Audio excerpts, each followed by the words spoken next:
All right, everybody, I'm here with Derek Field, my self-defense expert. He qualifies. He's a 5-time black belt.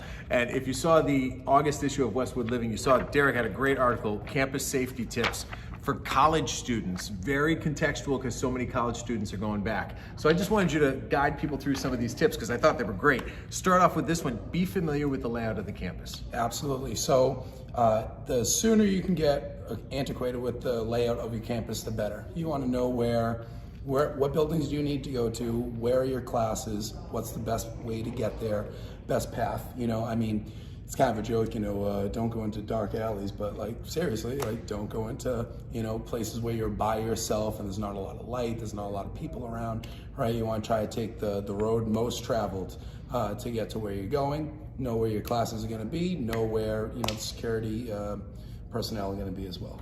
Kids who are freshmen, most notably, they're going out to a new experience and they may not have a lot of friends, but whether you have a lot of friends going to college or not, using the buddy system is really important. Absolutely, absolutely. Wherever you're going, always have a friend. It's a great way to get to know perhaps your dorm mate, whatever, but if you're going, you're traveling, walk with somebody to classes. You're going out and having some fun at night, make sure that wherever you go, you arrive and leave together.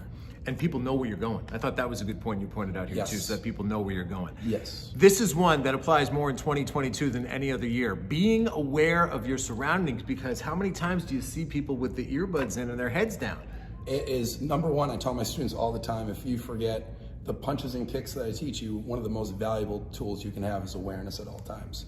It's so important, and yes, with the earbuds, I know it's tough. I mean, I know, when I was in school, I would always have the headphones on, maybe lower the volume a little bit, right? Maybe have one earbud in, one earbud out, right? Just so you know what's going on around you.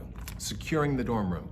People sometimes don't want to be that one who kicks that little prop out of the door, but you got to do it for your own safety. Sure. Secure yeah, exactly. Keep the doors closed and locked. I know a lot of times it's a open door concept to come in, but keep the doors locked. Make sure the windows are locked, especially on a ground floor, right? And another thing I think that's pertinent to modern day is just making sure that you're not leaving any type of ID around, just lying around.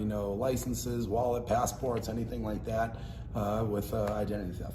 Okay, this was my favorite line of the whole article. Increase your defensibility because it's better to have a tool and not need it rather than need a tool and not have it. That's absolutely right. And obviously I would highly recommend if you can take some self-defense classes.